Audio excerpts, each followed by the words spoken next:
Hey folks, Ethan here from Extreme RC 4x4, and today I have the Trailfinder on the workbench. I wanted to give you guys a little bit of an update. I know it's been a while since I've made a video also, but I got some time to work on the Trailfinder this weekend and thought I would get it back in working order.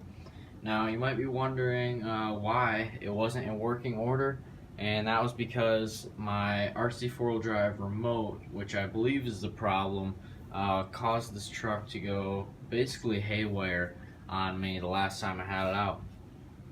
Now, last time I had it out, it was the video that I did. You'd remember it if you follow along the Trailfinder. It was just the Trailfinder crawling up the rock wall that I have there, and it did really good on that. I wanted to make it up that first line that I had been trying for most of the video, but I made it up that off camera, but as soon as I turned the camera on, of course, no chance of making it up there. But that's alright, I understand, and it probably just kicked some dirt the wrong way. So anyways, now I have this Spectrum DX6E, which I had on my Kyosho Blizzard. I now have it in here. I just pulled the receiver out and threw it in this truck because I'm probably not going to be using the Kyosho Blizzard for a little while. It doesn't really have enough power to push dirt or anything like that, so I don't want to push it and break anything. I know it can be a little bit touchy at times. I'm still a little bit, I don't know. I'm not willing to force it to push a lot. So anyways, with doing this remote swap here, I was able to get rid of this servo controller for the shifter, which I had previously installed here so that I could get all my shift endpoints correct with that 2-speed transmission. Now, in the last couple of months, I've noticed this thing has been giving me a little bit of trouble. I didn't really know it was this, but when I was snow plowing, I couldn't get it to stay in high range sometimes. Like when I would go in reverse, it would drop down into low gear and then randomly back up into high. Without me even touching anything on the remote, so it could have been something with the remote. But when I was kind of rewiring everything the other day, I noticed that when I touched this, the servo kind of moved. So I imagine that this thing kind of rocking around a little bit loosely probably was somewhat of the cause of that, at least. So I went ahead and pulled that out. I can set the endpoints now with this Spectrum remote. I'll go ahead and show you guys the remote I was using. Now, this is just a basic RC 4-wheel drive remote.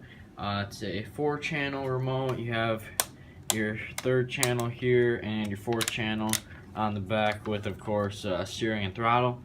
Now, this remote worked fine for me. I had no real troubles with it until now.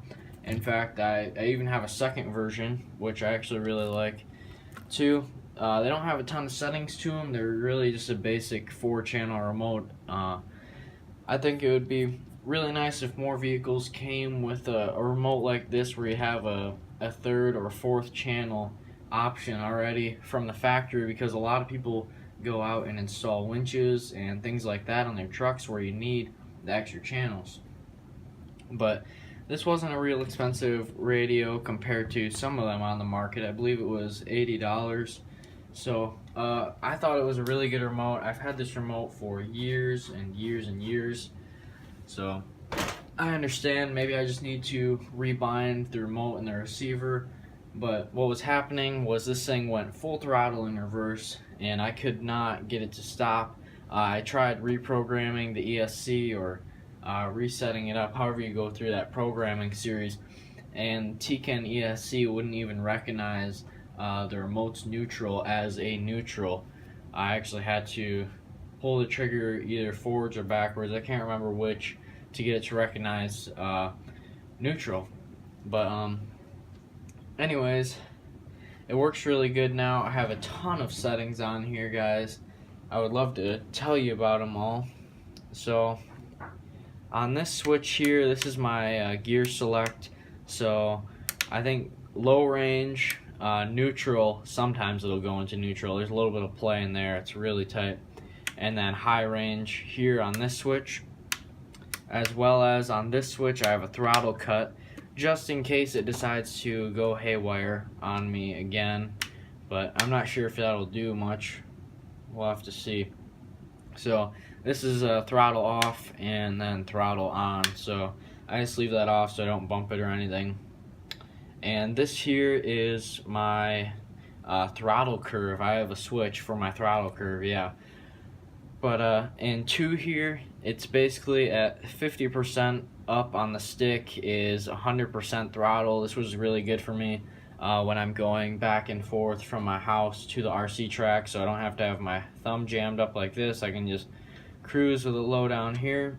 And then 1, that's just the standard linear throttle curve, where in the middle you got nothing, but all the way up here it is at 100% throttle, and then all the way down here at 0, maximum throttle is, I believe, 80 or 85%, somewhere in there.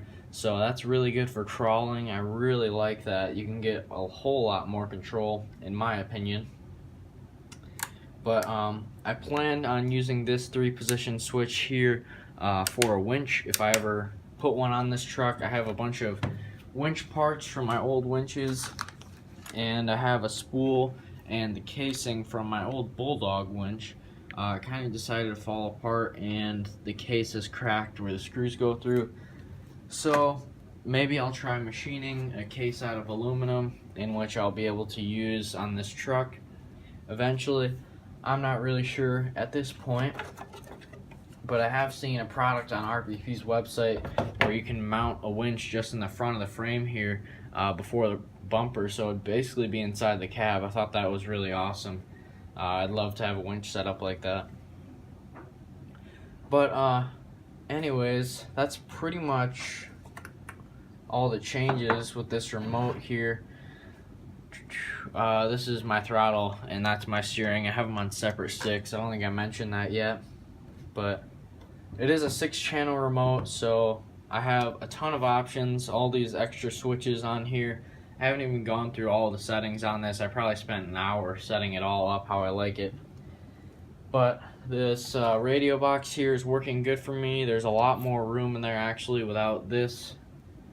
And I don't have to run the wires around the frame here like I used to. I'm not sure why I had it like that, but now I run the wires over the transmission, and I do run the 2-speed transmission. I know some people have just a single speed, but I really like having a 2-speed.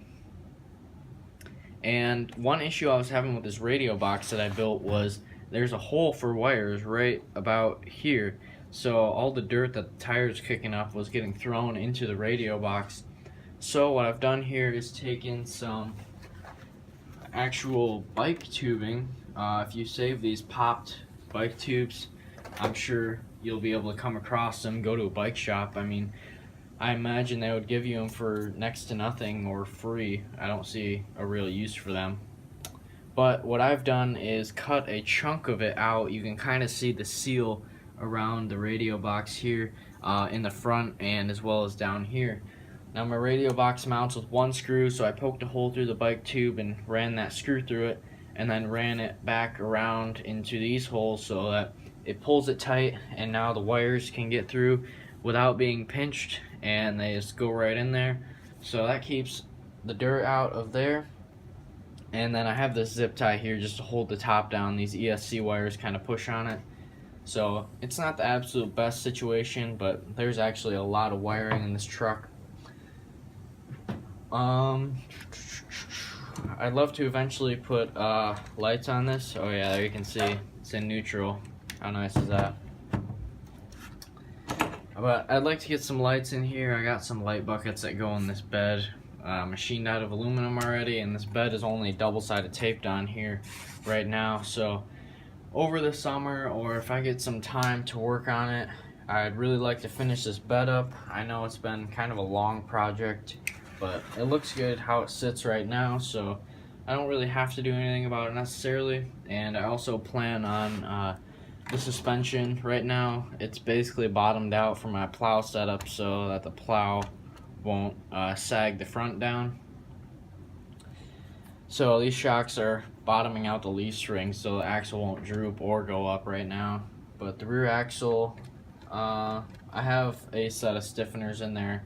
It's not really max travel or anything, but it all works out. And if anybody is looking for an update on the paint job here, we're starting to show its age here. You can see where it's all starting to come through. So it might be time for another paint job. I'm not sure. I really like how this one looks, but there's a lot of other colors that look good on these trucks too. So anyways, folks, thanks for watching. Please like, comment, and subscribe, and I will see you guys in the next video. Thanks for watching.